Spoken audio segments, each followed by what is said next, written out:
வணக்கம். ஒரு முக்கியமான அல்லது எல்லாரும் தெரிந்து கொள்ள வேண்டிய ஒரு செய்தியை தான் இன்றைக்கி நம்ம பார்க்க போகிறோம்.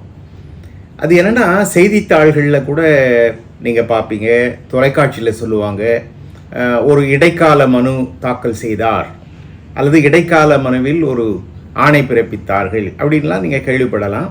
இன்டரிம் ஆர்டர் அப்படின்னு ஆங்கில இதழ்களில் வரும். அப்படின்னா என்ன என்றால், இப்போ ஒருத்தர் ஒரு வழக்கு தாக்கல் பண்ணுறாருன்னு வச்சுக்கோங்க. அந்த வழக்கு முடியறதுக்கு நீண்ட நாள் ஆகலாம். இப்போ பாகப்பிரிவினை வழக்குன்னே வச்சுக்கோங்களேன். பாகப்பிரிவினை வழக்கு ஒருத்தர் தாக்கல் செய்கிறார். அந்த பாகப்பிரிவினை வழக்கு தாக்கலாகி அதுக்கான முடிவு வர்றதுக்கு, அதுவும் இன்றைக்கு இருக்கக்கூடிய நீதிமன்ற நிலவரங்களில் பல ஆண்டுகள் ஆகிடும். ஆனால் அதுக்குள்ள இப்போது அந்த அதாவது அந்த பாகப்பிரிவினை வழக்கில் உடனே நீங்கள் பெற வேண்டிய ஆணை ஏதாவது இருக்குதுன்னு வச்சுக்கோங்க. இப்போ சில இடங்களில் என்ன ஆகும்னா, பரம்பரையாக வந்த சொத்து பெரியவர்கிட்ட இருக்கும், அதுக்குரிய வாடகையெல்லாம் அவரே வாங்கி அனுபவித்து கொண்டிருப்பார். மற்றவங்கெல்லாம் இப்போ என்ன கேட்பாங்க, அந்த வாடகையில் எங்களுக்கும் பங்கு கொடுங்க, அப்பா சம்பாதிச்ச சொத்து தானே, இப்படி கேட்குறாங்கன்னு வச்சுக்கோங்க. அவர் கொடுக்க மாட்டேன்னாருன்னா அப்போ தான் அந்த பாகப்பிரிவினை வழக்கு வரும். பாகப்பிரிவினை வழக்கு முடிக்க ரொம்ப நாள் ஆயிடுச்சுன்னா இதுக்கு இடையில முழுக்க எல்லா பணத்தையும் அவரே வாடகை பணத்தை வாங்கி அனுபவிச்சுட்டு இருந்தால் என்ன ஆகுன்றதுனால, எவ்வளவு வாடகை பணம், அந்த வாடகை பணத்தை மாதம் எங்களுக்கும் கொடுக்கணும் அப்படின்னு ஒரு ஆணை எடுக்க வேண்டி இருக்கலாம். இதுக்கு இடைக்கால ஆணை வாங்க வேண்டியிருக்கும். அதாவது முக்கியமாக போட்ட வழக்குன்றது ஒன்று, இடைக்கால ஆணை வாங்கிறது அப்படின்றது ஒன்று. இந்த இடைக்கால ஆணை வாங்கிறதுக்கு நம்ம தாக்கல் செய்கிறது தான் இடைக்கால மனு.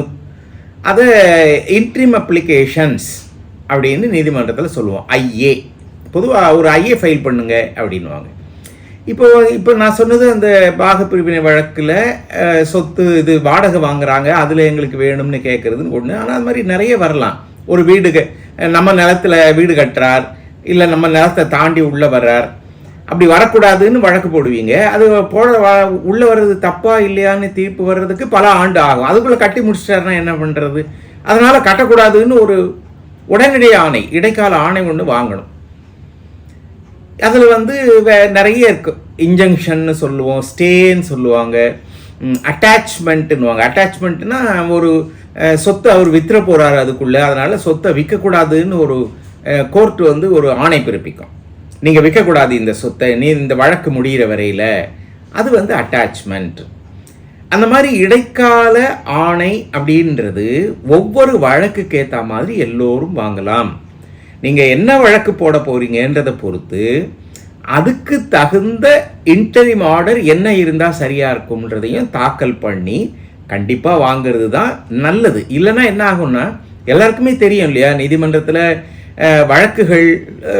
வழக்குன்னு ஒன்று தாக்கல் பண்ணோம்னா அது நீண்ட நாள் ஆகும். அதுலேயும் கிரிமினல் வழக்கு விட சிவில் வழக்குகளில் பல ஆண்டுகள் உருண்டு ஓடிடும். வழக்கு போட்டவங்களே கூட மறந்துடுவாங்க. அந்த அளவுக்கு வழக்கு தாமதமாயிட வாய்ப்பு இருக்குது. அதனால் இடைக்கால ஆணை தேவைப்படும். நம்ம போடுற வழக்குக்கு தகுந்த இடைக்கால ஆணை வாங்க வேண்டும். அது நீங்கள் எந்த வழக்கறிஞர் மூலமாக வழக்கை தாக்கல் பண்ணுறீங்களோ அவங்கக்கிட்ட கேட்டால் அவங்க அதை கண்டிப்பாக ஏற்பாடு பண்ணி கொடுப்பாங்க. இப்போ சில பேருக்கு அதில் இன்னொரு ஐயம் என்ன வருதுன்னா, இப்போ ஒரு வழக்கு, இப்போ நம்ம முதல்ல பார்த்த மாதிரி பாகப்பிரிவினை வழக்குன்னே வச்சுக்கோங்க. கொஞ்ச நாள் சண்டை போடுவாங்க. என்ன இருந்தாலும் கூட பிறந்த சகோதரி தானே, அண்ணன் தம்பி அக்கா தங்கைன்னு இருக்காங்கன்னா, அப்புறம் அவங்க வீட்டு பெரியவர்கள் தெரிந்த நண்பர்கள்லாம் எதுக்குப்பா சண்டை போட்டுக்கிட்டு இருக்கீங்க குடும்பத்தோட, அதெல்லாம் வேண்டாம், நீங்கள் ஒரு மாதிரி காம்ப்ரமைஸ் ஆகிடுங்க அப்படின்னு சொல்கிறாங்கன்னு வச்சுக்கோங்களேன். அதை செட்டில் பண்ணிவிடுவாங்க. அப்படின்னா ஒருத்தர் கொஞ்சம் கூட குறைய பேசி, சரி நீங்கள் இதை பண்ணிக்கங்க, நீங்கள் அதை பண்ணிக்கங்க, நீங்கள் அதை எடுத்துக்கங்க, நாங்கள் அதை எடுத்துக்கங்க அப்படின்னு சொல்லி அதுக்கு ஒரு காம்ப்ரமைஸ் மெமோன்னு ஒன்று தயார் பண்ணுவாங்க. அதாவது எங்களுக்குள்ள ஒரு மாதிரி நாங்கள் செட்டில் ஆகிட்டோம் அப்படின்னு தயார் பண்ணி அதை நீதிமன்றத்தில் தாக்கல் பண்ணால் அந்த கேஸே முடிஞ்சிடும். The case is decreed as per the compromise memo அப்படின்னு சொல்லுவாங்க. நீங்கள் எப்படி ஒத்துக்கிட்டீங்களோ அதுக்கு ஏற்ற மாதிரி முடியுது அப்படின்லாம். இது பாகப்பிரிவினை வழக்கு இல்லாமல் வேறு பக்கத்து வீட்டு சண்டை நான் சொன்ன மாதிரின்னு வச்சுக்கோங்க. அதில் கூட சரி ஒருத்தர் விட்டு கொடுத்து செட்டில் ஆகலாம். ஒரு வழக்கு இப்படி முடியலாம். அல்லது வழக்கு நடந்து ஒருத்தருக்கு சாதகமான தீர்ப்பு, ஒருத்தருக்கு எதிரான தீர்ப்பு, அப்படியே ஆகலாம் இல்லையா? எப்படியும் போட்ட வழக்கு எவ்வளோ நாளானாலும் கண்டிப்பாக ஒரு முடிவுக்கு வந்து தான் ஆகும். இப்போ என்ன ஐயம் வருதுன்னா, அந்த வழக்கில் ஏதோ ஒரு இடைக்கால ஆணை வாங்கியிருக்கிறீங்கன்னு வச்சுக்கோங்க. ஒரு அட்டாச்மெண்ட் வாங்கியிருக்கீங்க, அல்லது ஒரு ஸ்டே ஆர்டர், ஒரு இன்ஜெக்ஷன் ஆர்டர், அல்லது ஒரு டைரக்ஷன், ஏதோ ஒன்று வாங்கியிருக்கீங்க. கேஸ் முடிஞ்சு போச்சு.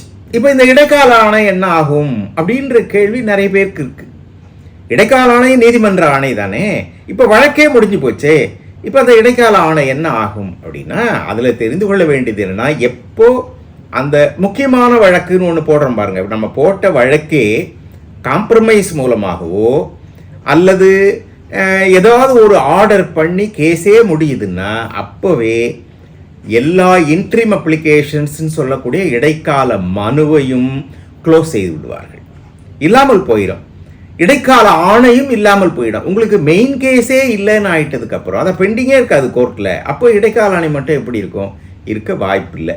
அப்போ இடைக்கால மனு என்பது உடனடி தீர்வுக்காக நம்ம ஒரு மனு தாக்கல் பண்ணி இடைக்கால ஆணை வாங்குகிறோம்.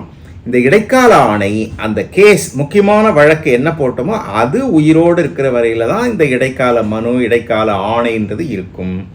அந்த வழக்கு எந்த விதத்தில் முடிந்தாலும் அதோட இடைக்கால மனு, இடைக்கால ஆணை எதுவுமே இல்லாமல் போயிடும். இதான் இன்னைக்கு நம்ம தெரிந்து கொண்ட செய்தி. மற்றொரு செய்தியோட விரைவில் ஒரு நாள் நம்ம சந்திக்கலாம். வணக்கம்.